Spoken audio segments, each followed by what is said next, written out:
As summer approaches, so do the aphids, whitefly and mealybugs. Now, these pests can cause major damage on plants within hours of arriving. They do this by sucking the fluids of the plant, and that not only stunts the growth of the plant, but if it's not controlled, can kill the plants too. In today's episode, I'm going to give you 5 ways in which to control aphids, kill whitefly and mealybugs, and one of those is neem oil. I'm Tony O'Neill and this is UK Here We Grow, and on this channel we deal with all things gardening, poultry keeping and beekeeping.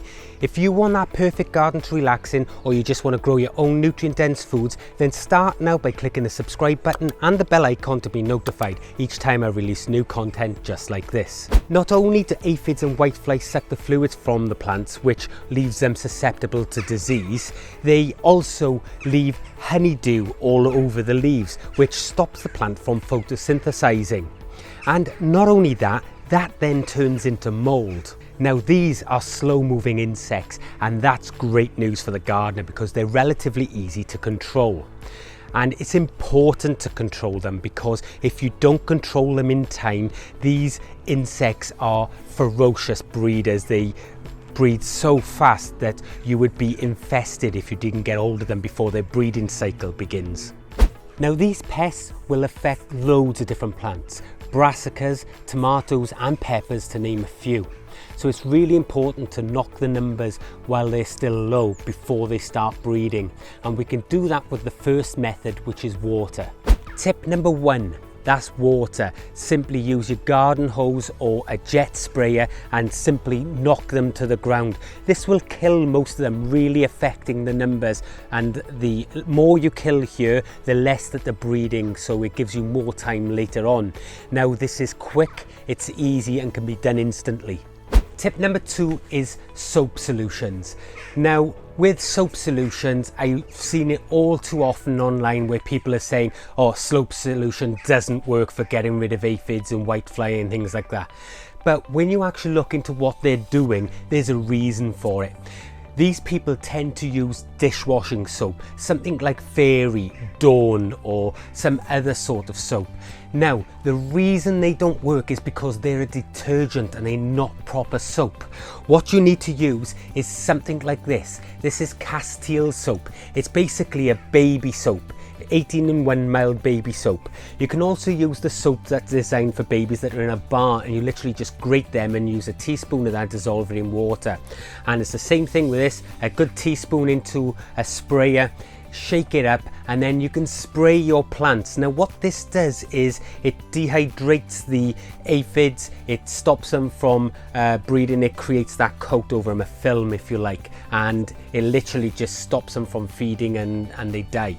And it's really important when you're using a soap solution to use it on a sort of 3-day period, so every sort of day for 3 days, and by that point you should have knocked 99% of these aphids, whitefly and mealybugs on the head.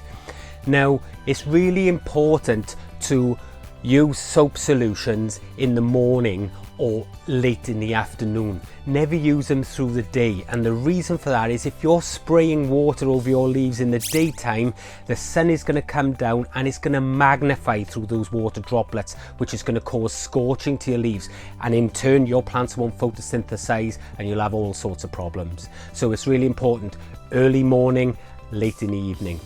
So tip number 3, folks, is to bring wildlife into the garden. Things like ladybirds, lacewing larvae, spiders and even dragonflies. Now a pond like this would be fantastic in which to attract those wildlife in. And we spoke about bringing wildlife in an earlier episode, which was the slug video, and I'll put a link in the description and the cards for that for you to check it out if you haven't.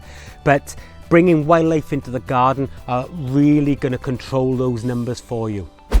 Tip number 4 is SB Plant Invigorator. SB Plant Invigorator is an organic soap solution, and it's already been made for you. It's very concentrated. You just need 5 ml of this for a like 10-litre watering can. Now what this does, it will kill mealybugs, whitefly, aphids, powdery mildew, and even help with blights and fungal problems. and it's fantastic for spraying. It really knocks the pests on the head. Now, this was designed by a tomato grower who formulated this because he was having major issues with pests, but it has a lot of other benefits as well. Now, you simply mix this exactly the same you would with soap. So follow the directions on the bottle, mix. With this one I mix 5 ml, so I use a syringe to measure it. I put that into the water, shake it up, and I spray the leaves. Now, when it comes to spraying with any of these solutions, it's really important to spray all over the plant. You want to spray the undersides of the leaves and the surface of the leaves as well, because by doing that, then you are ensuring that there is no hiding places for these solutions to get to, and the pests are really stuck for anywhere to go. Now, tip number 5 is to use neem oil, and this stuff is fantastic. It stinks and it's very bitter, but it is really good stuff. Now, neem oil is made, it's an oil that's pressed from the fruits and leaves of the neem plant, and it's very effective at killing things like aphids, mealybugs, whitefly, and all sorts of other pests. The great thing about neem oil is this little thin bottle here would mix up into an 8-litre spray, and I use it in a 2-litre pop bottle. I simply pour in the top and give it a good shake up. Now, when you do that, because it's an oil, it emulsifies. It looks like it goes white, like as if you were trying to add any other oil to water, and it emulsifies, and then you can literally just spray that over your brassicas or anything like that. And the great thing is, not only will this kill certain bugs on contact, it will also stop the munchers from eating, because it turns the leaves bitter, and it's a fantastic product, neem oil. Now, all of the products I've spoken about, I'll put links in the description below, so if you want to check them out, you can do. And you can support the channel by buying through those links. They are affiliate links. Well, there you have it, folks. 5 separate ways in which to control whitefly, aphids and mealybugs in your garden. And now you don't have to struggle with these pests. And I know last year, loads of you struggled with whitefly. If you use any other method in your garden for controlling bugs, let us know in the comment section below so that we can all learn together as a community. If you've enjoyed this video, don't forget to give it a thumbs up and share it with your friends. And if you've got value from this video, you can hit the subscribe button here. And when you've done that, you can continue the journey by viewing one of these videos here. I'm Tony O'Neill, this is UK Here We Grow, and remember folks, you reap what you sow. I'll see you in the next one. Bye bye.